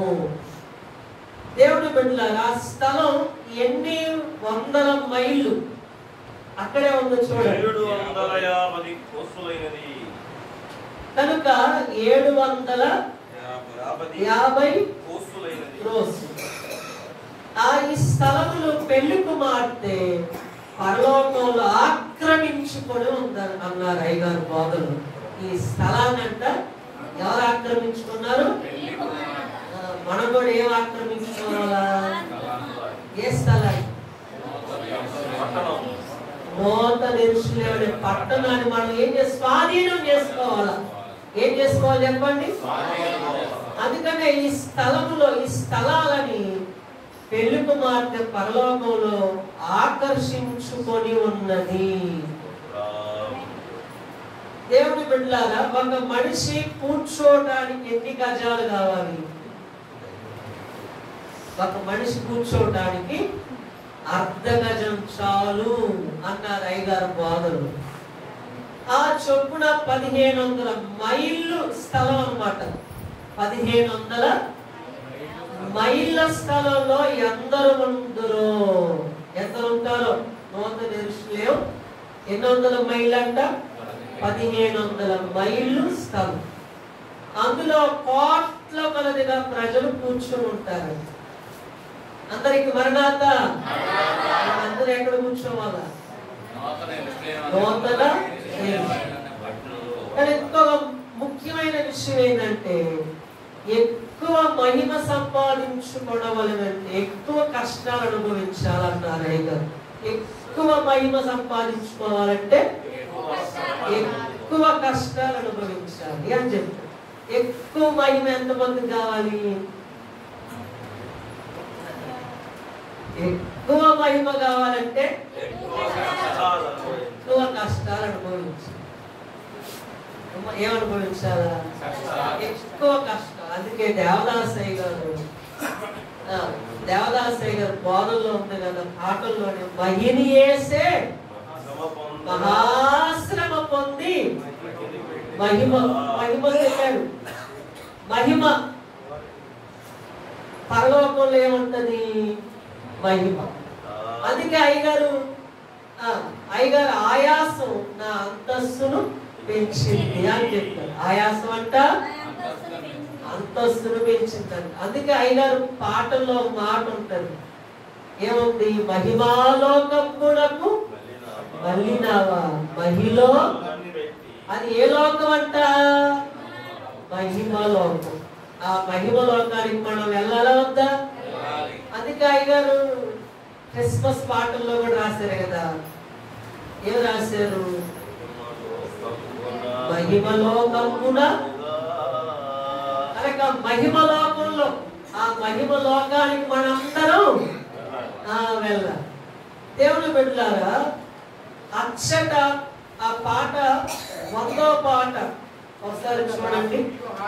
100వ పాటలో అచ్చట రాత్రియు హానియు నొందాదు యచ్చట తన మోయట హృదయము నొండును విశాల వినిగాన విజయ రక్షకో నీతో ముచ్చటలాడోచు మురియోచును మహిమలో నాకు మళ్ళీ హరిలో నన్ను పెట్టి రాబో. అచ్చట ఏముండదంట? రాత్రి ఉండదు, హాని ఉండదు. మనకేముంటది? మనకి రాత్రి ఉంది, పగలుంది, హాని ఉంది. కానీ అక్కడ ఏముండదు? రాత్రి ఉండదు, హాని ఉండదు. అక్కడ గుర్రపిల్లయే 22వ వచనం దానికి దేవాలయం. గుర్రపిల్లయే దానికి దేవాలయం. గుర్రపిల్లయే దానికి దీపం. ప్రభువే వెలుగనమాట. ప్రభువే ఆ లోకానికి ఏమై ఉన్నారు? అలాంటి వెలుగుతో నిండిన లోకానికి వెళ్ళాలంటే అయ్యగారు ఒక ముఖ్యమైన మాట చెప్తారు. ఆవగించేంత చిరుపాపం లేకుండా వధువు సంఘానికి సిద్ధపడు. ఆవగించేంత చిరుపాపం లేకుండా వధువు సంఘానికి మనం సిద్ధపడవలేను. అప్పుడే ఆ వెలుగులో సంచరించగలరు అన్నారు అయ్యగారు. ఆ వెలుగులో మనందరం సంచరించాలంటే ఆవగించేంత పాపం లేకుండా వధువు సంఘం సిద్ధపడాలి. ఏం లేకుండా నీకు ఆవాలు తెలుసు కదా, అంత కూడా మనలో ఏముండకూడదు. అందుకే అయ్యగారు రాసిన పద్యం మీ అందరికి బాగా తెలుసు. ఆవగింజంత విశ్వాసం ఉంటే కొండ కదిలి సముద్రాన్ని పడమన్నా పడిద్దంట. ఆవగింజంత చిన్న పాపం ఉంటే వధువు సంఘానికి చేరుటెట్లు అన్నారు అయ్యగారు. ఎంత పాపం ఉంటే? ఆవగింజంత వధువు సంఘంలో చేరాలి. దీన్ని బట్టి అందరూ మనల్ని మనం, మీరు నేను పరీక్షించుకోవాలి. ఆవగింజంత చిన్న పాపం కూడా ఉంటే అసలు మనం వధువు సంఘంలో ఉండలేము. ఇంకో మాట కూడా, ఇసుక రేణు అంత పాపం ఉంటే మోక్ష ద్వారమే తెరవబడదు అన్నారు దేవదాసయ్య. ఇసుక రేణు అంత పాపం ఉంటే మోక్ష ద్వారం తెరవబడదు. ఇసుక రేణు అంత పాపమున్నా మోక్ష ద్వారం అంట అసలు తెరవబడదంట. మనలో ఎంత పాపం ఉంటే ఇసుక రేణు. ఇంకో మాట కూడా చెప్తాను, ఇసుక రేణు అంత పాపం ఉంటే మేఘంలోకి ఎగిరి వెళ్ళే వారి కంట అది పర్వతమంత బరువై క్రిందకి దించివేస్తుంది, క్రిందకి లాగేసింది. ఎంత పాపం ఉంటే ఇసుక రేణు అంత పాపం కూడా మనలో ఉండకూడదన్నమాట. అందుకే అలాంటి పట్టణానికి మనందరం వెళ్ళడానికి ఎంతమంది రెడీగా ఉన్నారు? సిద్ధపరిచిన పట్టణం. దేవుడు ఎబ్రీయులకు రాసిన పత్రిక 11:16 మనం చదివేమన్నమాట. సిద్ధపరిచిన పట్టణం. అందుకే అయ్యగారు అంటారు, ఎన్నాళ్ళుండగా వాలే ఇంటికి దూరముగా కన్నో చూడదో నిన్ను కాని ప్రార్థన చూచు పన్నుగాని తూర్పు పరలోకమున జొచ్చి నిన్నో చేరుచోనుండు నేను వచ్చు వరకు. ఎన్నాళ్ళుండగా వలే ఇంటికి దూరంగా. అసలు మన ఇల్లు ఎక్కడ? మీకు చాలాసేపు మీరు కూర్చోగానే ఏమనిపించింది? మరి అన్నగారికి అలా అనిపించలేదే? ఆమె దేవాలయాన్ని విడవనిది, దేవాలయమును విడవని. అయ్యగారు అంటున్నారు, ఎన్నాళ్ళు ఉండాలి ఇంటికి దూరంగా, పరలోకానికి దూరంగా, నూతన ఎరుషలేముకు దూరంగా ఎన్నాళ్ళు ఉండాలి అని అంటున్నారు. కనుక వెచ్చలవిడిగా విజయరక్షకుడితో ముచ్చటలాడుచు మురియుచు ఉండును. పరలోకంలో మనం దేవుడితో ఏం చేయాలంట?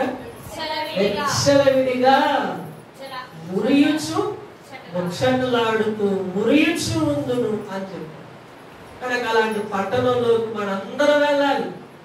ఇంకో మాట మనం ధ్యానం చేస్తున్నాం. 7వ మాట, పరిశుద్ధుడైన మత్తయి గారు రాసిన సువార్త 25వ అధ్యాయం 34వ వచనంలో సిద్ధపరచబడిన రాజ్యం, సిద్ధపరిచిన రాజ్యం. అప్పుడు రాజు తన కుడివైపున ఉన్న వారిని చూచి, నా తండ్రి చేత ఆశీర్వదింపబడిన వారులారా రండి, లోకం పుట్టినది మొదలుకొని మీ కొరకు సిద్ధపరిచిన రాజ్యమును స్వతంత్రించుకొనుడి.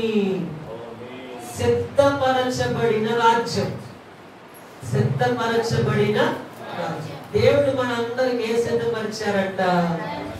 రాజ్యాన్ని సిద్ధపరిచారు. యేసు ప్రభువారు రాజుగా ఉంటాడు, మనందరం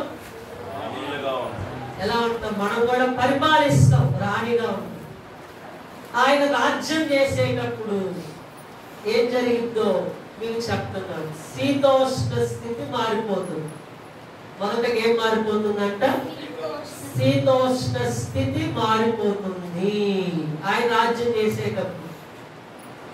అలాగే ఆయన రాజ్యం చేసేటప్పుడు స్వార్థికుడు ప్రజలు బ్రతిమలాడుతున్నాం, స్వార్థ వినండి అని బ్రతిమలాడుతున్నాం. కానీ 1000 ఏండ్లలో ఏం చేస్తారంట? కొట్టి మరీ చెప్తారు. ఎలా చెప్తారంట? కొట్టి మరీ చెప్తారు. ఇప్పుడేమో బ్రతిమలాడుతున్నారు, 1000 ఏండ్లలో కొట్టి మరీ చెప్తారు. ఆరాధనకు ప్రజలంట ఆయన రాజ్యం చేసేటప్పుడు ఎగిరి ఎగిరి వెళ్తారంట. ఆరాధనకి ఎలా వెళ్తారు? ఎగిరి వెళ్తారు. ఆయన రాజ్యం చేసేటప్పుడు ఇంకా ఏం చెప్పారంటే ముళ్ళ చెట్లు ఉండవు. ఏముండవంట? ముళ్ళ చెట్లు. ఇప్పుడు ఎక్కువ ఏ చెట్లు ఉన్నాయి? ఎటు చూసినా.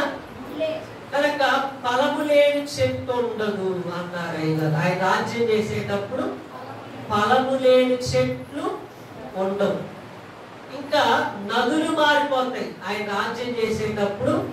నదులు మారిపోతాయి. ఎక్కడ పురుగు చెత్త ఏమి ఉండదన్నమాట. నదులు మారిపోతాయి, చెట్లు మారిపోతాయి.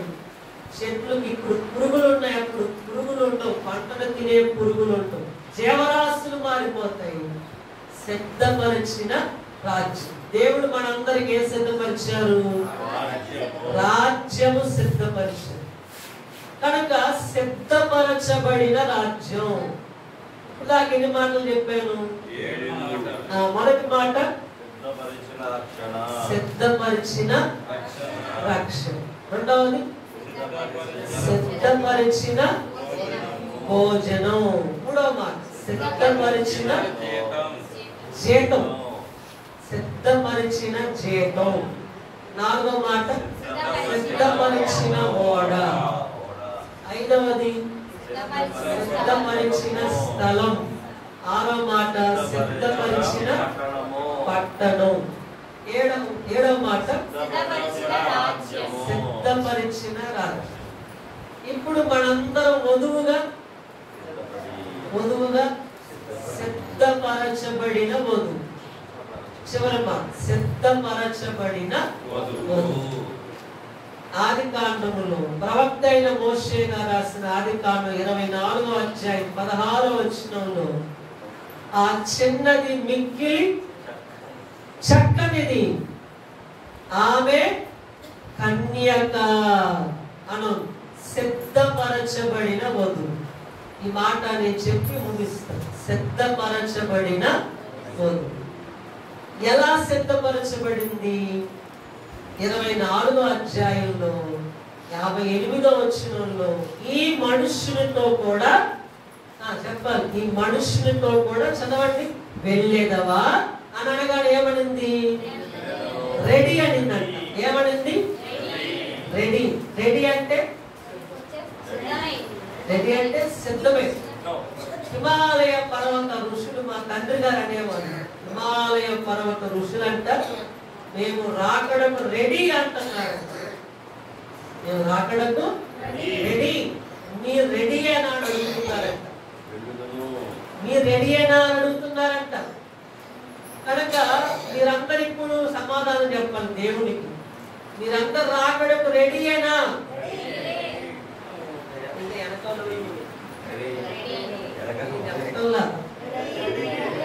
రెడీ అయినా? రెబెకా గారిని అడిగారు, ఈ మనుషులతో కూడా వెళ్ళేదవా అనగానే ఏమన్నారు? ఏమన్నారు? రెడీ. వెళ్ళేదను.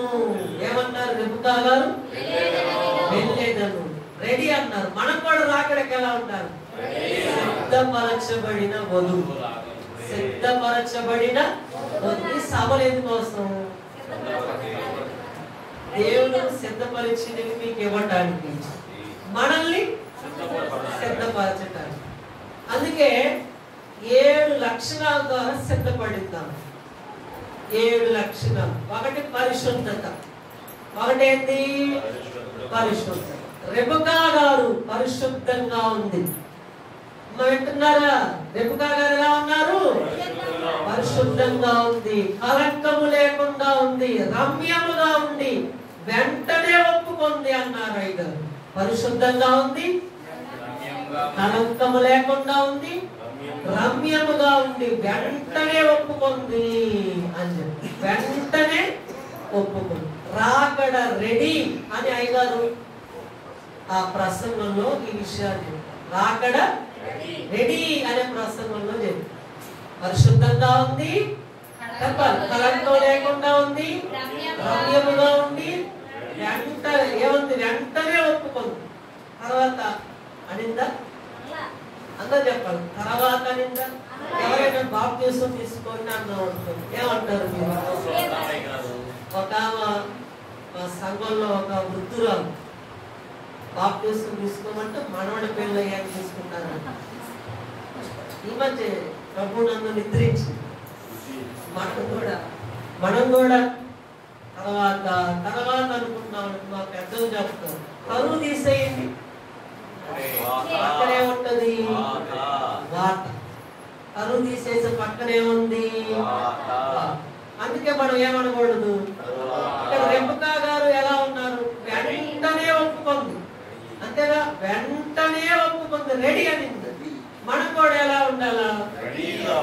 అందుకే అయ్యగారు చెప్పారు, రెబెకా బాగుగా ఉంది, కలంకము ఎందులోనూ కలంకం లేదని చెప్పారు. రెబెకా బాగుగా ఉన్నది, ఎందులోనూ కలంకము లేదు. సంఘము కూడా అట్లే ఉండాలి అని చెప్పారు. సంఘము కూడా అట్లే మంచి సాక్ష్యం పొందాలి అని చెప్పారు. సంఘానికి కూడా ఏ సాక్ష్యం ఉండాలా?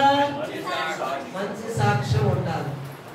కనుక రెబెకా గారు సిద్ధపడటానికి ఒకటో లక్షణం ఏంటంట? రెండవది పరిచర్య, చురుకుదనం. రెండవది ఏంటి? పరిచర్య.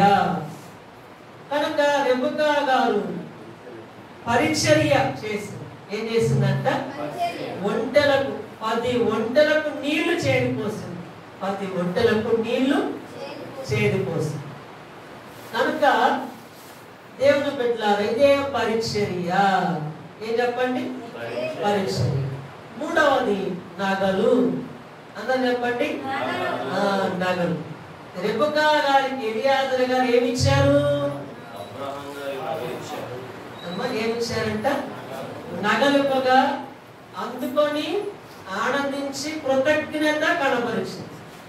అట్లే మనం కూడా వరములు పొందుకోవాలి. ఏం పొందుకోవాలంట? వరాలు పొందుకోవాలి. వరాలు లేని వధువు కాదు అని చెప్పారు అయ్యగారు. చివరిలో వరాలు లేని వధువు అంట వధువు కాదు. అందుకే దేవదాసయ్య గారు చెప్పారు, వరము లేకపోతే పరలోకం వెళ్ళరు అన్నారు. వరం లేకపోతే ఇప్పుడు ఎంతమంది పరలోకం వెళ్తాం చెప్పండి? ఏం లేకపోతే? వరము లేకపోతే పరలోకం వెళ్ళరు. ఏం లేకపోతే? వరం లేకపోతే.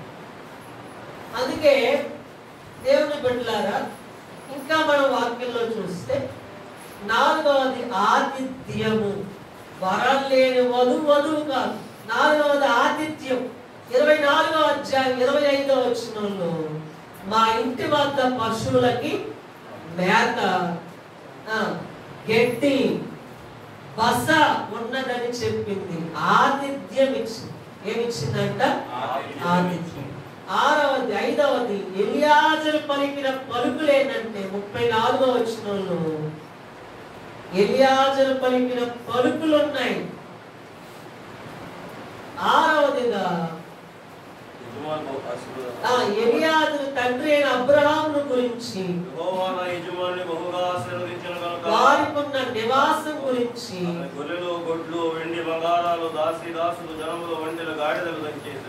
ఇదంతా ఎందుకు చెప్పారంటే ఎలియాజరు పలికిన పలుకులు.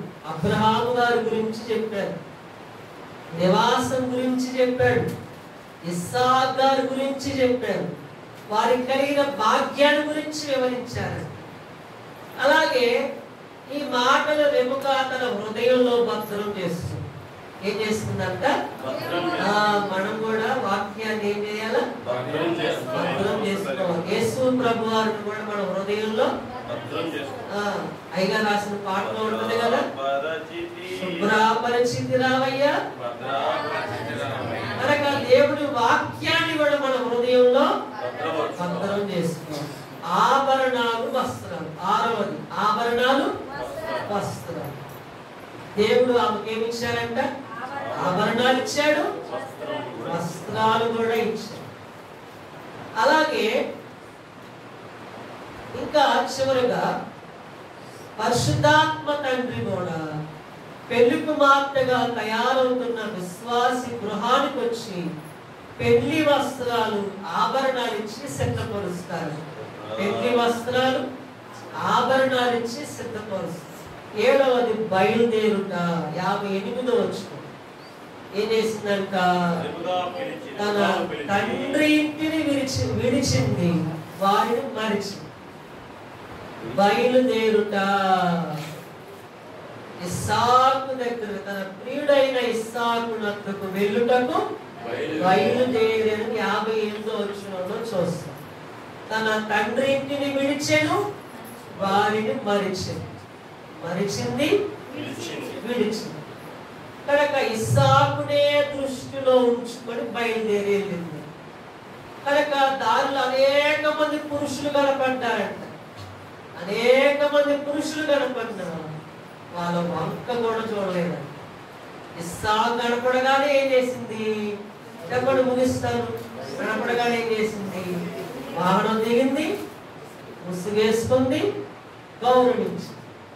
వాహనం దిగి ముసుగు వేసుకొని గౌరవించి. ఇది ఆమె సుందర స్థితి. అనగా రెబెకా గారు రెడీగా ఉంది. ఎలా ఉంది చెప్పండి? రెడీగా ఉంది. మనం కూడా ఎలా ఉండాలా? ఎలియాజరుకి ఒంటెలకు నీళ్లు పోయటానికి రెడీ, నగలు తీసుకోవటానికి రెడీ, నగలు ధరించుకోవటానికి, బస్స ఉన్నదని చెప్పుటకు, మేత ఉన్నదని చెప్పుటకు, అన్నిటికీ ఎలియాజరు చేసిన అన్నిటికీ రెడీ. ఈ మనుషులతో కూడా వెళ్ళేది అనగానే రెడీగా ఉంది. మనం కూడా ఎలా ఉండాలా? అక్కడకు రెడీగా ఉండి మేఘం ఎక్కే ధన్యత, సిద్ధపరిచిన పట్టణం, సిద్ధపరిచిన స్థలంలోకి వెళ్ళి మేఘం ఎక్కే ధన్యత దేవుడు మనకు దయచేయుగాక. తండ్రి మీకే స్తుతులయ్యా. ఈ వాక్యాన్ని బట్టి ప్రణతులు స్తుతులయ్య. అల్పులం, అయోగ్యులు, తూలి బుడిద వంటి వారు, పురుగు వంటి వారు, ముందుకు పనికిరాని వారమయ్యా. బలహీనమైన మమ్మల్ని బలపరిచి దేవుడు సిద్ధపరిచినవని మాతో మాట్లాడారు. ప్రణతులు స్తుతులు స్తోత్రములయ్యా. మీరు సిద్ధపరిచిన అయ్యా మా కొరకు ఎన్నో సిద్ధపరిచారయ్యా. మా మీద మీకు ఎంత ప్రేమ తండ్రి.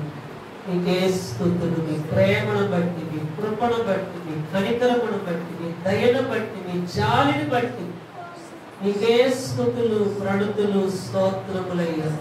మీరు మమ్మల్ని జ్ఞాపకం చేసుకోవడానికి మేము ఏ పాటి వారమయ్యా, కానీ మా కొరకు సిద్ధపరిచిన మీ రక్షణ బట్టి స్తుతులయ్యా. యేసుక్రీస్తు ప్రభు ద్వారా మాకు రక్షణ సిద్ధపరిచారు. స్తుతులు స్తోత్రములయ్యా. సిద్ధపరిచిన భోజనం తండ్రి, ఇశ్రాయేలీయులకు అరణ్యములో తండ్రి మీరు భోజనం సిద్ధపరిచారయ్యా. ప్రణతులు స్తుతులు తండ్రి. 40 సంవత్సరాలు పోషించావయ్యా. బార్జిల్లాయి ద్వారా, తన తోటి వారి ద్వారా దావీదు గారికి మంచి భోజనం సిద్ధపరిచావయ్యా. స్తుతులు, ప్రణతులు స్తోత్రములయ్యా. మాకు కూడా ప్రతి నెల మీ శరీర రక్తాలు సిద్ధపరుస్తూ ఉన్నాం. మాకు కూడా భోజనం సిద్ధపరుస్తూ ఉన్నామయ్యా. ప్రణతులు స్తుతులయ్యా, స్తోత్రములయ్యా. మీకే స్తుతులు తండ్రి. సిద్ధపరిచిన జీతమని వాని క్రియల చొప్పున ప్రతి వానికి చుట్టూ సిద్ధపరిచిన జీతం నా యందు ఉందన్నారు తండ్రి. మీ పని చేస్తే మాకు జీతం ఉంది. మీ కొరకు ప్రయాసపడితే మాకు జీతం ఉంది. మీ సేవ చేస్తే మాకు జీతం ఉంది. మీ పరిచర్య చేస్తే మాకు జీతం ఉంది.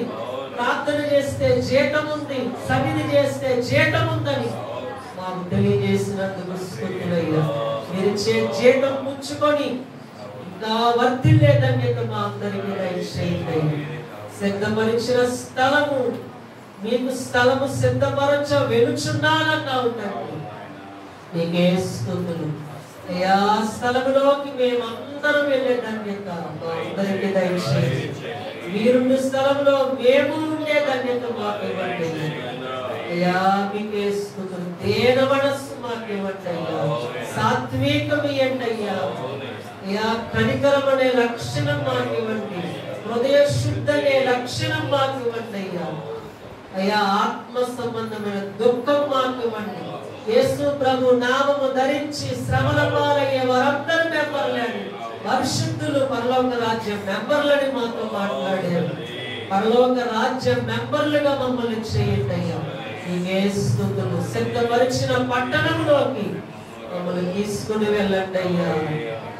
అయ్యా నూతన యెరూషలేమనే ఆ గొప్ప పట్టణము, రాత్రి లేదు, హాని లేదు అయ్యా. ఎన్నాళ్ళుండగవలే ఇంటికి దూరంగా మేమెన్నాళ్ళు ఉండాలయ్యా ఆ ఇంటికి దూరంగా తండ్రి. మమ్మల్ని మీ రాకడకు తీసుకుని వెళ్ళండి అయ్యా. నేడే రాకడ గనక, ఈ వేరే రాకడ గనక అయ్యా, ఇదిగో పెళ్లి కుమారుడు అందరిని ఎదుర్కొన్న రండని కేక వినబడే దినము ఈ దినమే గనక మమ్మల్ని ఇప్పుడే వచ్చి తండ్రి మమ్మల్ని తీసుకుని వెళ్ళండి అయ్యా. రాకడ మేఘం ఎక్కించయ్యా, మమ్మల్ని రాకడకు సిద్ధపరచయ్యా, రాకడ మేఘం ఎక్కించయ్యా.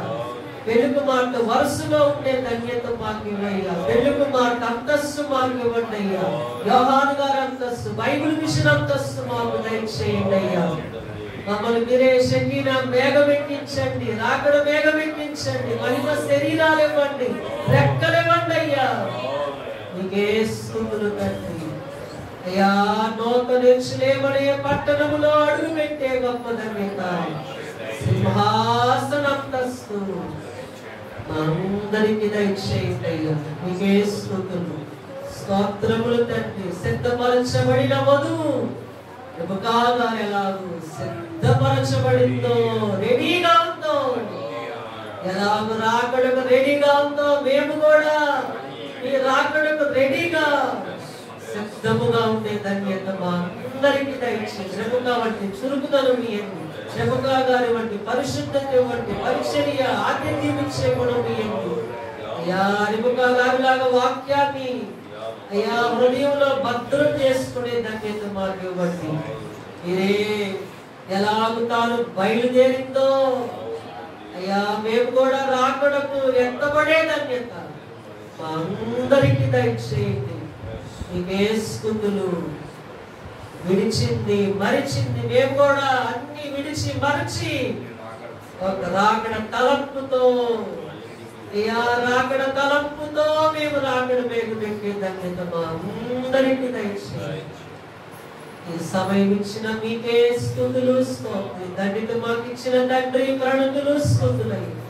ఎవరైనా మోషయ్య గారి తోడుగా ఉండి, మీ హస్తం తోడుగా ఉంచి, మీ ఆత్మపోతను ఇచ్చి, మీ వరములిచ్చి మీ సేవలో బలంగా వాడుకోండి. ఆరోగ్యం దీర్ఘాయువు రాకడాయుష్యమండి. అమ్మగారికి మంచి ఆరోగ్యం దీర్ఘాయువు రాకడాయుష్యమండి. మీ ప్రభావం, మీ వాక్కును పంపి, మీ స్వస్థత కిరణాలు పంపి, స్వస్థత క్షేమం ఆరోగ్యం దీర్ఘాయువు రాకడాయుష్ ఆత్మ పూర్ణతించి మీ పనిలో బలంగా వాడుకోండి. రిబకా గారిలా ఎప్పుడు రెడీగా అయ్యా మీ సేవలో బలంగా వాడుకోమని మీ పాదాలు పట్టుకుని బ్రతిమలాడుతూ ఉన్నామయ్యా. బిడ్డలకు తోడుగా ఉండి నిత్యము ఆశీర్వదించి, నిత్యము కాపాడు, ఒలీవ మొక్కల వలె దీవించి, ఆశ్రయ దుర్గముగా ఉంది. భక్తి విశ్వాసంతో నింపి బైబిల్ మిషన్ కొరకు బలమైన పాత్రలుగా వాడుకోండి. సంఘాన్ని వృద్ధి అభివృద్ధి చేయండి, క్షేమాభివృద్ధినివ్వండి. మీ ప్రక్క గాయంలో దాచుకోండి అయ్యా. మీకే స్తుతులయ్యా. సంఘములు సేవలు వృద్ధి అభివృద్ధి చేసి అయ్యగారి ద్వారా మరొక గొప్ప దేవాలయం కట్టించి మీరే మహిమ పొందండి. మీరే అందరినీ ఆశీర్వదించండి.